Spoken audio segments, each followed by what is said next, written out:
नमस्ते दोस्तों, स्वागत है आपका हमारे चैनल हिस्ट्री एच में। आज हम आपको बताएंगे कि सार्क संगठन क्या है और सार्क में भारत का क्या महत्व है।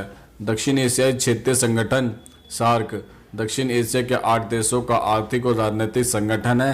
संगठन के सदस्य देशों की जनसंख्या को देखा जाए तो यह किसी भी क्षेत्रीय संगठन की तुलना में ज़्यादा प्रभावशाली है। इसकी स्थापना 8 दिसंबर 1985 को भारत, पाकिस्तान, बांग्लादेश, श्रीलंका, नेपाल, मालदीव और भूटान द्वारा मिलकर की गई थी। अप्रैल 2007 में संघ के 14वें शिखर सम्मेलन में अफगानिस्तान को इसका 8वां सदस्य बना लिया गया। इसका इतिहास क्या है? 1970 के दशक में बांग्लादेश के तत्कालीन राष्ट्रपति जियाउर रहमान ने दक्षिण एशियाई देशों के एक व्यापार गुट के सृजन का प्रस्ताव किया। मई 1980 में दक्षिण एशिया में क्षेत्रीय सहयोग का विचार फिर रखा गया था। अप्रैल 1981 में 7 देशों के विदेश सचिव कोलंबो में पहली बार मिले। इनकी समिति ने क्षेत्रीय सहयोग के लिए 5 व्यापक क्षेत्रों की पहचान की। सहयोग के लिए नए क्षेत्रों में आने वाले वर्षों में जोड़े गए हैं। चार्टर में परिभाषित किए गए संगठन के उद्देश्य इस प्रकार है। नंबर 1, दक्षिण एशिया के लोगों के कल्याण को बढ़ावा देने के लिए, जीवन की उनकी गुणवत्ता में सुधार लाने के लिए।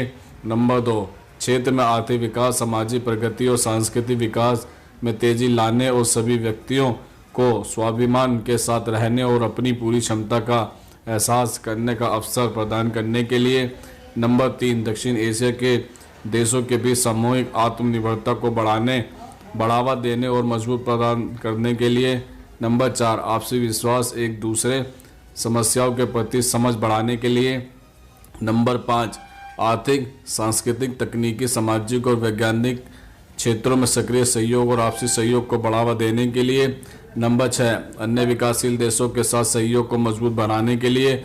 नंबर 7, आपस में साझा हित के मामलों पर अंतर्राष्ट्रीय मंचों में सहयोग को मजबूत करने के लिए। और नंबर 8, समान लक्ष्य और उद्देश्य के साथ अंतर्राष्ट्रीय और क्षेत्रीय संगठनों के साथ सहयोग करने के लिए।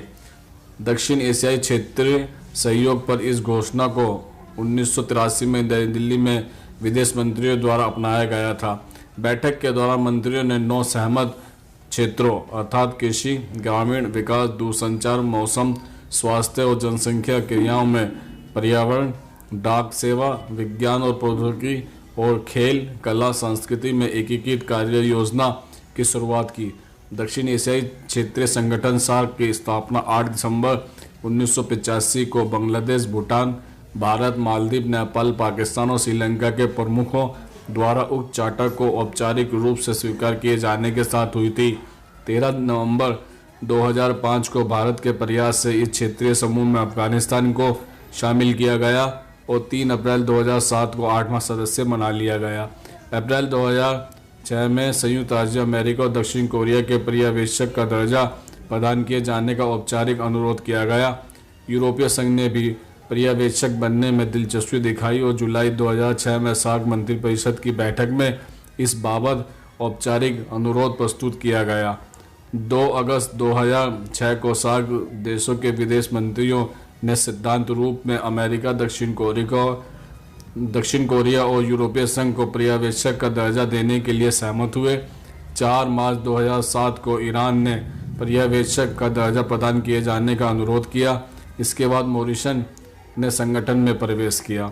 इसका सचिवालय संगठन का संचालन सदस्य देशों के मंत्रिपरिषद द्वारा नियुक्त महासचिव करता है, जिसकी नियुक्ति 3 साल के लिए देशों के वर्णमाला क्रम के अनुसार की जाती है। अब हम आपको बताएंगे कि सार्क में भारत की क्या भूमिका है। आर्थिक दृष्टि से नंबर 1, भारत सार्क में न सिर्फ क्षेत्रफल व जनसंख्या के लिहाज से 70% हिस्सेदारी रखता है, बल्कि संगठन की अर्थव्यवस्था में भी इसकी भागीदारी फीसदी से ज़्यादा है। नंबर 2, वर्तमान में हमारा अन्य सार्क देशों के साथ व्यापार $15 बिलियन यानी 1002 अरब रुपये के बराबर है। नंबर 3, इसमें से $17.5 बिलियन का निर्यात है और आयात महज 2.5 बिलियन का है। यह दक्षिण एशिया देशों की भारत पर निर्भरता को दर्शाता है। नंबर 5, संगठन के देशों में सबसे ज़्यादा व्यापार भारत का बांग्लादेश, श्रीलंका व नेपाल के साथ रहा है। 2013-14 में हमने सार्क के कुल व्यापार का 3% बांग्लादेश के साथ किया, वहीं श्रीलंका के साथ 26% और नेपाल के साथ 20.6% रहा है। नंबर 6, वहीं अगर दूसरे देशों के नज़रिए से देखें तो नेपाल और भूटान का 50% व्यापार तो सिर्फ हमारे साथ ही रहा है। सहयोग के मामले में नंबर 1, चाहे अफगानिस्तान हो या बांग्लादेश, श्रीलंका, भूटान, मालदीव या नेपाल, आर्थिक रूप से भारत सभी का सहयोग करता रहा है। नंबर 2, यह सहयोग का ही उदाहरण है कि भूटान में हम ऊर्जा से जुड़ी कई परियोजनाओं पर काम कर रहे हैं। नंबर 3, इसके साथ वह हमसे पर्यटन, शिक्षा, निर्माण और उद्योग में भी निवेश चाहता है। नंबर 4, वहीं पर्यटन, होटल, एयरपोर्ट व मत्स्य उद्योग में भी सहयोग बढ़ाना चाहता है। नंबर 5, इनके अलावा श्रीलंका को 20 करोड़ डॉलर के भारतीय निवेश के 1 अरब डॉलर तक पहुंचाने की उम्मीद है। यह भी एक वजह है कि सम्मेलन में शिरकत न करने के भारत के फैसले के बाद इनमें से ज़्यादा का समर्थन में आ गए हैं। नंबर 6, इसके अलावा अफगानिस्तान में आर्थिक गलियारों के विकास के साथ नेपाल में भी भारत की परियोजना चल रही है।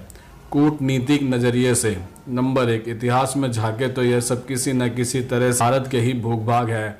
मौर्य काल में भारत अफगानिस्तान से म्यांमार तक था। ऐसे में सांस्कृतिक तौर पर भी हम इन देशों के लिए केंद्र के समान हैं।